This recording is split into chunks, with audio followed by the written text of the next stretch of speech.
Tantor Audio, a division of recorded books, presents The Lost King of France, How DNA Solved the Mystery of the Murdered Son of Louis XVI and Marie Antoinette, by Deborah Cadbury, narrated by Jennifer M. Dixon.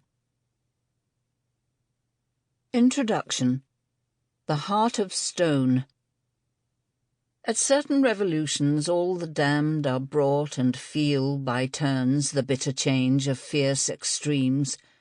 John Milton, Paradise Lost, 1667. From the portrait by Alexander Kucharski, Louis Charles, Duc de Normandie, looks out confidently on the world with large blue eyes in a sensitive face framed by fair hair. The perfect storybook prince. His life had begun in 1785, 4 years before the French Revolution, and his early years had been spent safely cocooned in the gilded palace of Versailles near Paris.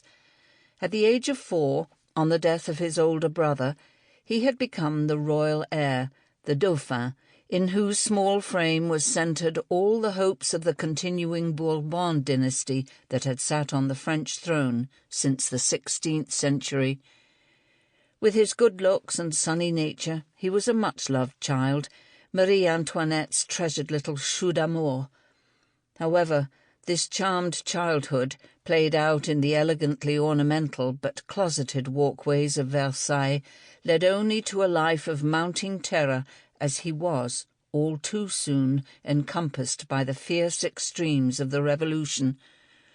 When his father, Louis XVI, and then his mother, Marie Antoinette, were taken from him and executed at the guillotine in 1793, the orphan of the Temple prison inherited not only a throne, but also the hostility and hatred of a nation.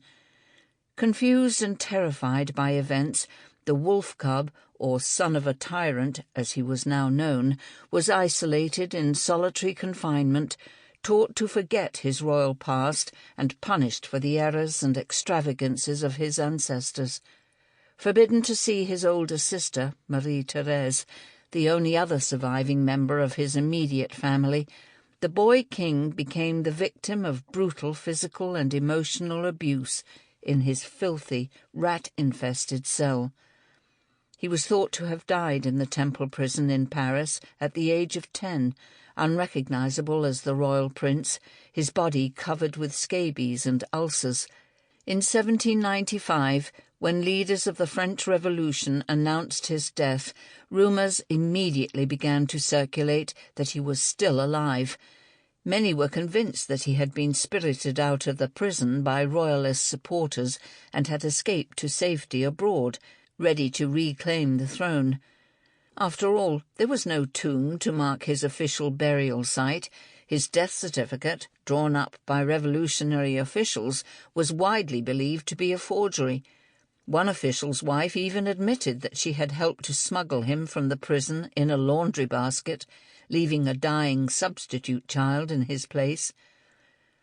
In 1816, after the restoration of the royal line to the throne, when the bodies of his parents, Marie Antoinette and Louis XVI, were found and reburied in the royal crypt at Saint-Denis in Paris, plans were also made to honour the supposedly dead child king.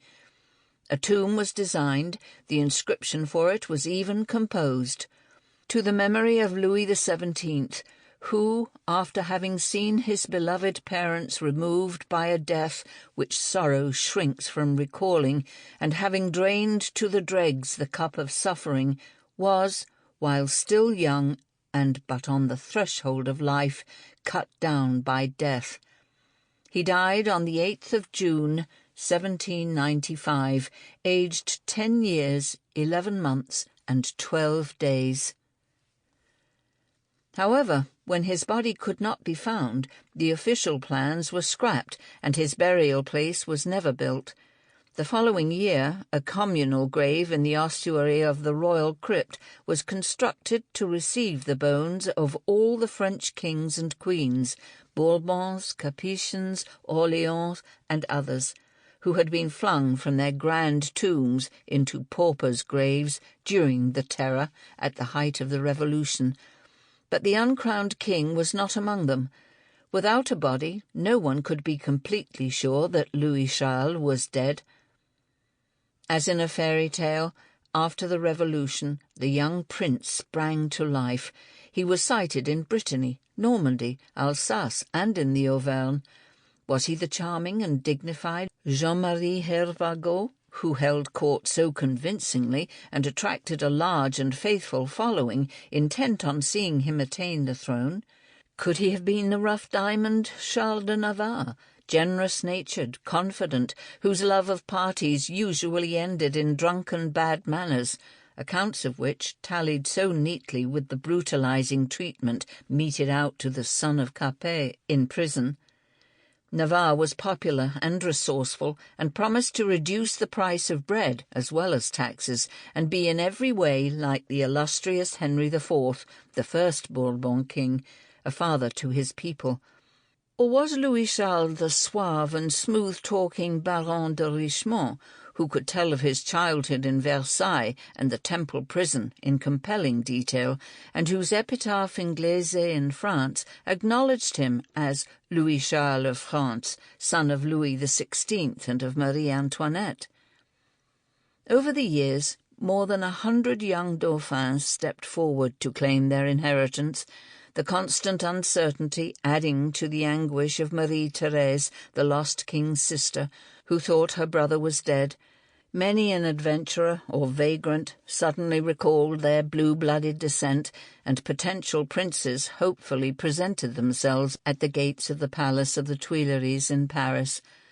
The little boy, the Dauphin, as he was disparagingly called by Mark Twain, appeared in London, America, Russia, even in the Seychelles. In time, dauphins, not necessarily of French origin or even French-speaking, surfaced in all corners of the globe. One was an American Indian half-caste. Some claimants seemed genuine, gaining supporters willing to sponsor their cause, and lived out their days in lavish surroundings, holding court with devoted admirers. Others were thrown into prison or swiftly exposed as frauds.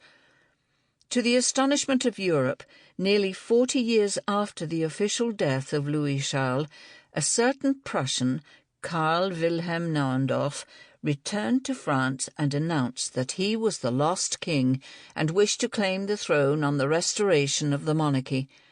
Unlike many other claimants, Prince Naundorff could remember his childhood in Versailles with chilling accuracy and vividly describe his escape from the Temple prison.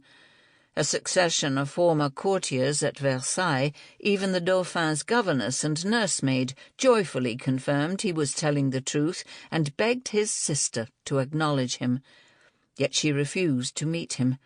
The French authorities rejected his claims. His numerous identity documents were seized, and he lived out his years in exile. When Prince Naundorff finally died in Holland in 1845, he too was recognized by the Dutch authorities. His tombstone was engraved, "Here lies Louis XVII, Charles Louis, Duc of Normandie, King of France and Navarre, born at Versailles on March the 27th, 1785, died at Delft on August the 10th, 1845. There were now 3 graves for Louis Charles, 2 in France and 1 in Holland, and more were to follow. Several claimants even created their own dynasties. To this day, Naundorff's descendants resolutely seek to prove that he was the rightful King of France. There is one remaining clue to the mysterious life of the young prince, a grisly relic inside the great Gothic basilica at Saint-Denis in a northerly suburb of Paris.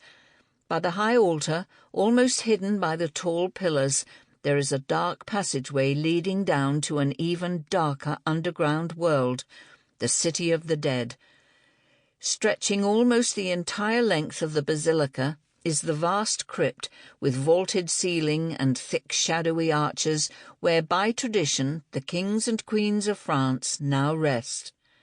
At the bottom of the dark passageway, barred from the main crypt by a heavy iron grille bearing the Bourbon coat of arms. Sample complete. Ready to continue?